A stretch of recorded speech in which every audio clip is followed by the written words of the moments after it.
My name is Linda Carter. I'm 58 years old. On Christmas Eve, I stood on the front porch of my son's house in Boston with a suitcase in one hand and a bag of carefully wrapped presents in the other. The snow was still falling lightly, dusting the steps and clinging to my boots. I had taken the early flight to avoid delays and arrived ahead of schedule, which felt like a blessing at the time. I wore a long emerald green dress that hugged just enough and softened around the edges, the kind that made me feel like I still belonged somewhere. I had curled my hair that morning and even dabbed on a little lipstick. It had been years since I did that.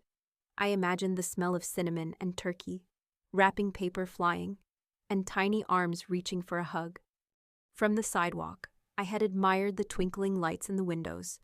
His neighborhood looked like something out of a Christmas card. Inside, I could hear soft music, clinking glass, a child's laugh. When I rang the bell, my heart was beating so hard it felt like it might crack through my chest. I shifted my bag to my other hand and smiled, ready for my moment. The door opened. It was David, my son. He looked at me with a blank expression, one I didn't recognize. His eyes didn't light up. He didn't move. For a second, I thought maybe he was distracted or tired, that I had caught him in the middle of something. But then he said it. "Sorry, I think you have the wrong house." At first, I didn't understand. My lips parted, but nothing came out. I waited for the joke, the grin, the warm pull into the hallway. It didn't come. "David," I said quietly, "it's me, it's Mom." He didn't blink. He didn't even lean forward to look closer. "There's no David here," he said, and he started to close the door. I stood there, frozen. The air hit colder than before, or maybe that was just how it felt on my skin now. I wanted to believe this was some strange prank, some odd misunderstanding, but deep down, I already knew it wasn't. The door shut all the way. The sound was soft but final. I stared at the wood grain for another full breath before I turned around. The gifts in my bag rustled gently as I walked back down the steps. My heel slipped on a patch of ice, but I caught myself. I didn't cry, not yet. The houses around me were glowing with warmth and color. I walked back toward the sidewalk slowly, the cold pressing into my coat, the weight of the suitcase dragging with every step. Cars passed in the distance, their headlights bright against the snow. Everything else felt quiet. I didn't call out, I didn't knock again. Something in me said not to. When I reached the corner, I stopped and turned back. The house looked the same as when I'd arrived. Lights twinkling, trees shining in the window, laughter faint through the glass. But I wasn't in it. It wasn't just a door that had closed. It was a space I had held for years that had quietly been emptied. And in that moment, with the sky dimming and the streetlights just beginning to hum, I realized something I hadn't let myself say before. Maybe this wasn't a mistake. Maybe I hadn't been part of his world for a long time. Maybe I just hadn't wanted to see it. My fingers tightened around the handles of my bags. I kept walking, one foot in front of the other, toward nothing in particular.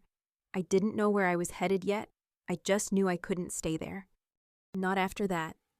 When I was 25, I became a widow.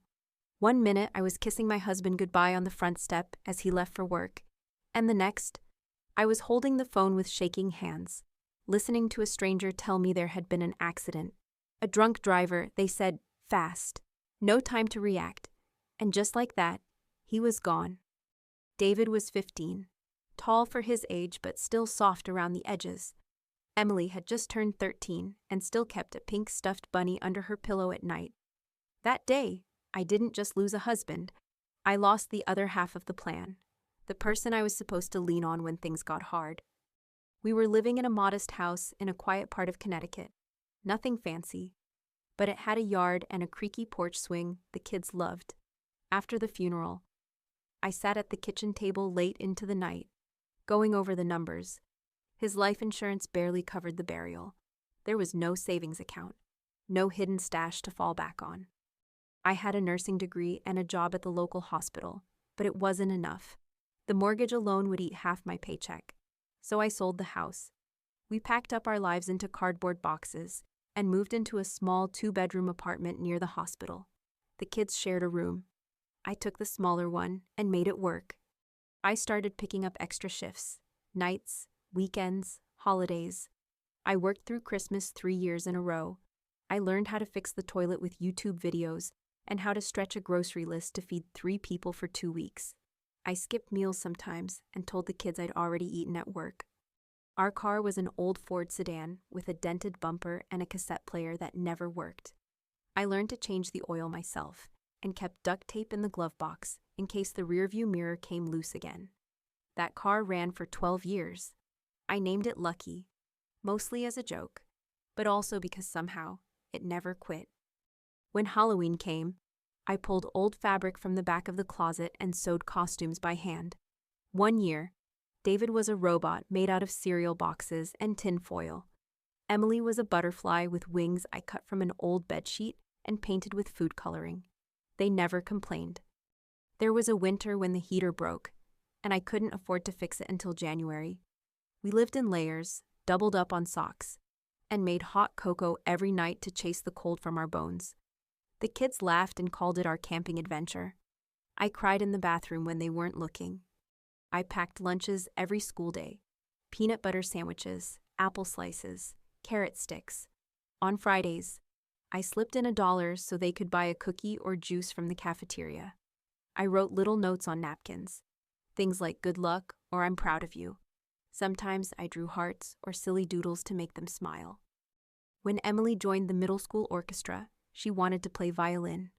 I found one at a pawn shop and paid for it in 4 monthly installments. I walked past it every day for weeks, sitting in the window like it was waiting for us. The first time she held it, her hands shook with excitement. David got into a state university in New York. His face lit up when the acceptance letter came in the mail. I was so proud I couldn't breathe. To help with the deposit, I took on another night shift.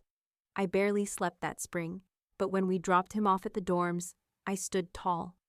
Emily followed a few years later. She wanted to study marketing, something I didn't quite understand, but I supported her anyway. We drove to Chicago in that same old Ford. It broke down halfway through Indiana, and we spent the night in a motel eating instant noodles and playing cards under flickering lights. I never bought myself new clothes. When my work shoes wore out, I put insoles in and kept going. I cut my own hair over the bathroom sink and used safety pins when my coat lost a button. I told myself I didn't need much, and most of the time, that was true. Holidays were the hardest. We never had much for gifts, but I made sure there was always something under the tree. I baked cookies from scratch and strung popcorn garlands with the kids. We sang songs in the kitchen while the oven warmed the air. I wanted them to feel safe, to feel normal. When David graduated, he wore a navy blue cap and gown. I sat in the bleachers and clapped until my hands hurt. Emily called me crying the day she got her first promotion. I told her she deserved it, and I meant it. Even after they left home, I kept giving. If they needed help, I sent what I could. A check here, a little extra there. I didn't always have it, but I made it work. It made me feel connected, useful. There were no grand gestures, no medals, just quiet days stitched together by duty and love. I never thought of it as sacrifice. It was just what you did. You love your kids. You give them everything you can, even if it means giving yourself away a little at a time. I thought they saw that. Maybe not in the moment, but later, I thought one day they would look back and understand what it meant to keep the lights on, to keep the lunches packed, to keep smiling when the weight felt too much. I didn't need thanks. I just wanted to matter. To them. For more than what I gave. For who I was. Their mother. Just that. After they moved out, the house felt too quiet. At first, I thought it was normal. Just part of them growing up. I kept the place neat, made their favorite meals sometimes, and left the porch light on longer than I needed to. David called now and then. Emily, too. Mostly on Sundays. Short conversations. Sometimes rushed. Always ending with love you. Mom. But never the long talks we used to have. Then the calls became less frequent. Weeks passed without a ring. I'd check my phone and wonder if I had missed something. Birthdays became quick texts. Holidays were sometimes just a photo of the kids with a line that said, "Busy this year. Love you." I tried to understand. They had lives, jobs, responsibilities. I told myself this was a sign I'd done well. They were independent, successful, busy with what I'd worked so hard to help them build. But something about it didn't feel right. It wasn't just distance. It was absence. Like I had faded into the background of their lives without anyone noticing. Still, I kept giving. I sent $1,000 a month to each of them. David said it helped with the mortgage. Emily needed daycare support. Sometimes they sent a thank you. More often, it was just a confirmation. Got it. Thanks. No one asked how I was doing. No one called to say they missed me. They knew when the money would hit their accounts, but not when my last checkup was, or whether I'd been sleeping. I tried to ignore it. I kept telling myself it was fine. That's what mothers do. We don't ask for much. We just give. Then came the small things that started to hurt more. When I offered to visit, there was always an excuse. The timing wasn't good. The kids had sports. Their spouses had family in town. I said I understood, and maybe I did. But it still stung when Emily posted pictures from a birthday party I hadn't been invited to, or when David mentioned a barbecue I never knew happened. I sent Christmas packages every year. I wrapped each gift by hand and paid extra to have them arrive on time. Sometimes they'd text a quick thanks. Sometimes they didn't mention it at all. The more I gave, the less I heard. I told myself it was just a phase, that maybe things would settle down, but somewhere deep, I began to feel like a transaction. One day, Emily called. She needed help filling out a health insurance form. I walked her through it, line by line, for nearly an hour. When we finished, she said got it and hung up. No thank you, no how are you, Mom? Just silence. Another time, David messaged asking for money to cover Noah's dental work. He sent a photo of the bill. I sent the money within minutes. I never heard back. Still, I didn't say anything. I didn't want to sound bitter. I told myself this was what support looked like in adult families. Maybe I was being sensitive. But then I started noticing that they didn't even call me Mom in their texts anymore. It was hey, or can you, or need help with. My name had disappeared from their mouths, and with it, something I hadn't realized I was still clinging to. I asked to visit for Thanksgiving. Emily said they'd already made plans. David said it was going to be crowded, maybe next year, Mom. That was 2 years ago. Diane, my sister, used to frown when I told her these stories. She said they could at least pick up the phone, that I deserved better. I told her they were just busy. I defended them, again and again. But it started to wear on me. The silence, the feeling that I was no longer seen, that I had been folded into a role where love was measured in wire transfers and favors, not presence. There's a certain kind of loneliness that creeps in even when your phone lights up, when the only time someone calls is to ask for something, when no one ever asks what you need. I began to wonder what I had done wrong. Was I too available, too soft, too willing? I started writing letters I never sent, just small thoughts on old notepads, memories, feelings, things I wished I could say out loud without sounding like I was begging. I kept them in a drawer beside my bed, pages filled with half-finished sentences and questions that had no answers. And slowly, painfully, I began to realize that I wasn't part of their lives anymore, not in the way I thought. I was a safety net, a silent hand, a balance that kept getting drawn from, but not a voice, not a presence, not a mother they turned to unless they needed something. It broke me in quiet pieces, not all at once, just enough, day by day, that I began to feel invisible in my own story. And still, I kept giving, because I didn't know how to stop, because I didn't know what would be left of me if I did.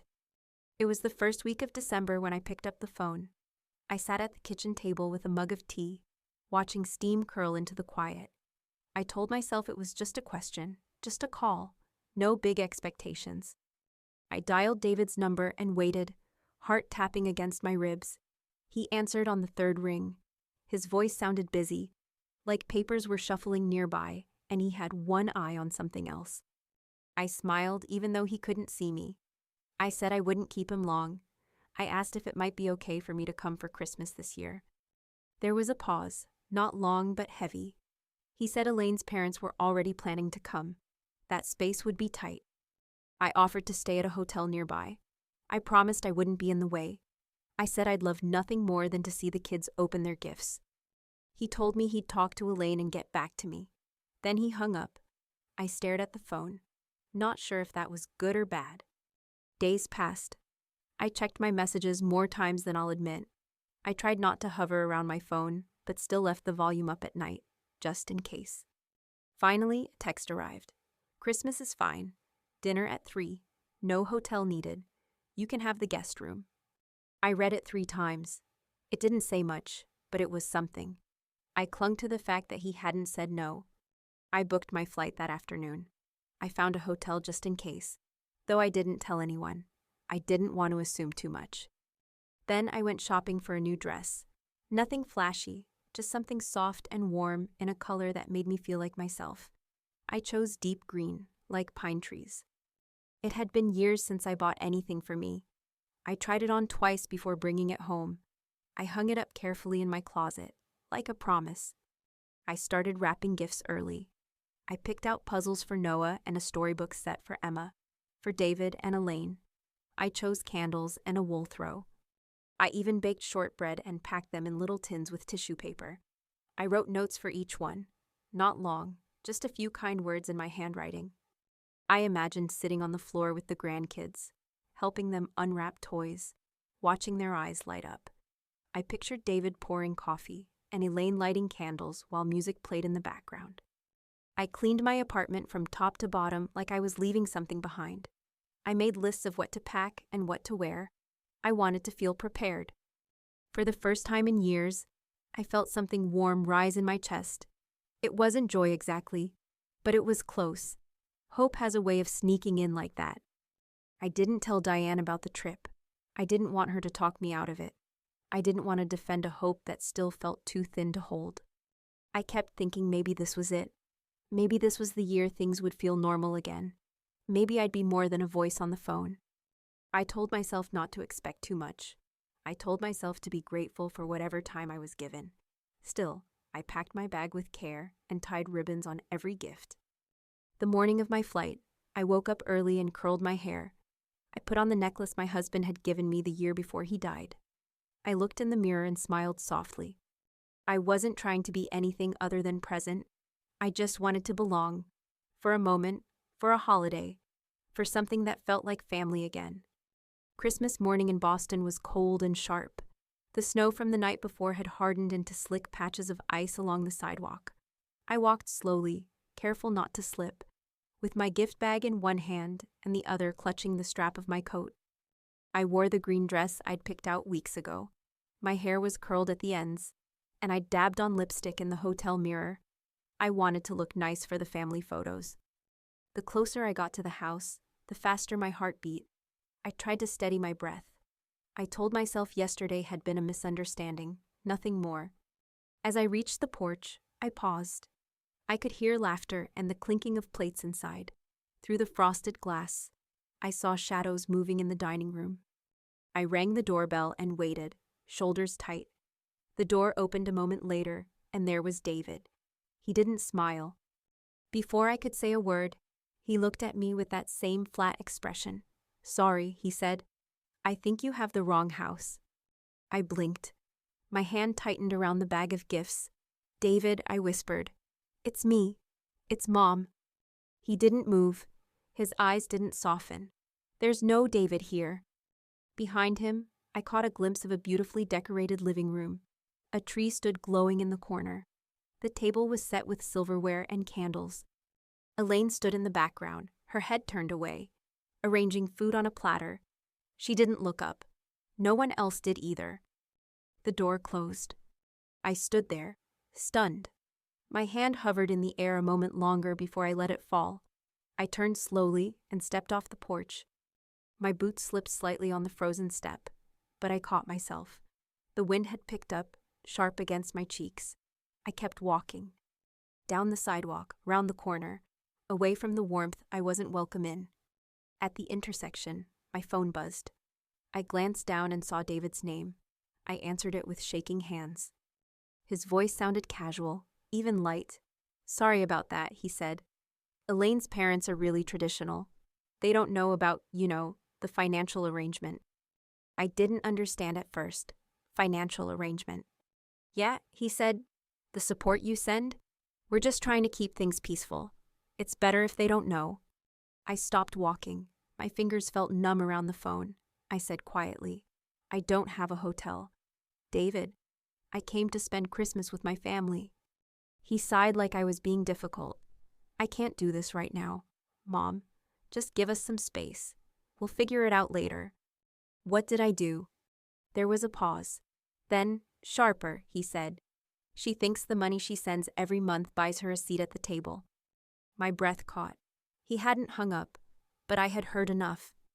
I lowered the phone into the snow, just for a second. Then I picked it up again, wiped it dry, and ended the call with one quiet tap. I stared at the screen as if it didn't belong to me. The words he said circled through my mind. She thinks the money buys her a seat.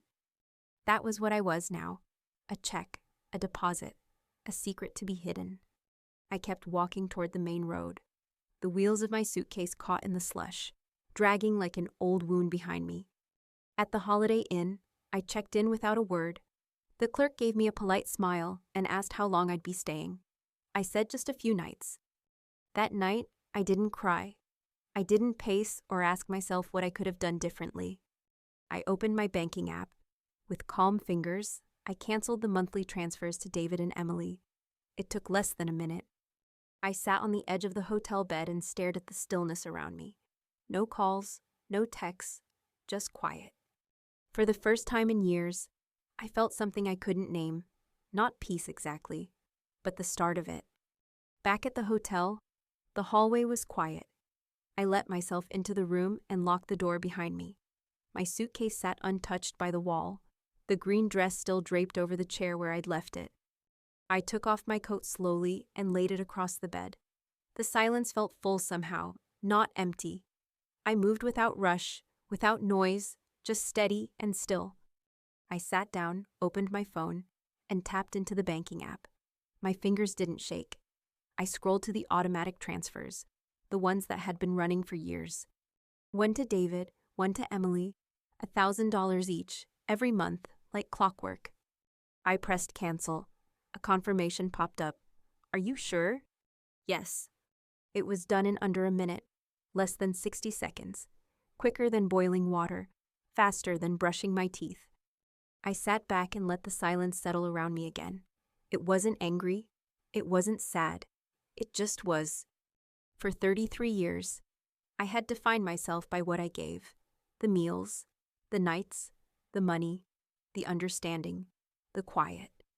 And now, for the first time, I was asking what I might look like without all that, without the giving, without the waiting. The next morning, I woke up to snow melting outside the window.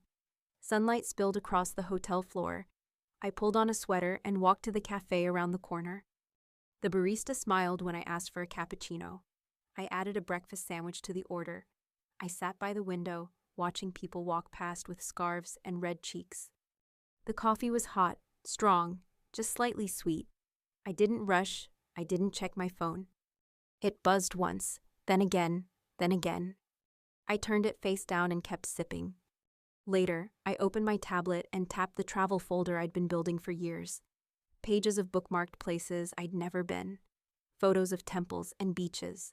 Notes about volunteer programs for retired nurses. I had always told myself later, when the kids were settled, when things were calmer, when I wasn't needed so much. But later had turned into never, and never was starting to feel permanent. I opened a travel site, typed in Thailand, clicked one way. Departure in 2 days. It didn't feel impulsive. It didn't feel like running. It felt like breathing for the first time in a long time. Back in the room, I started a list of things I would need: light clothes, a sturdy bag, sunscreen, not much. I called my landlord and gave notice. I rang Diane and asked if she could help store a few boxes. I emailed the hospital and thanked them, said I wouldn't be coming back. No speeches, no apologies. Just a quiet ending, a new beginning. That night, I sat on the edge of the bed again. Same place, same silence. But this time, I smiled. Not because someone had called, not because someone needed me.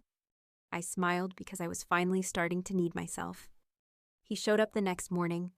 I heard the knock before I saw him, a soft, uneven rhythm against the hotel door that made my breath catch for a second. When I opened it, David stood there, shoulders hunched, face pale. He looked like he hadn't slept. His eyes scanned mine, unsure of what he was about to walk into. I didn't say anything at first, just stepped aside and motioned to the armchair by the window. He walked in slowly and sat down, hands clasped like a schoolboy waiting for a verdict.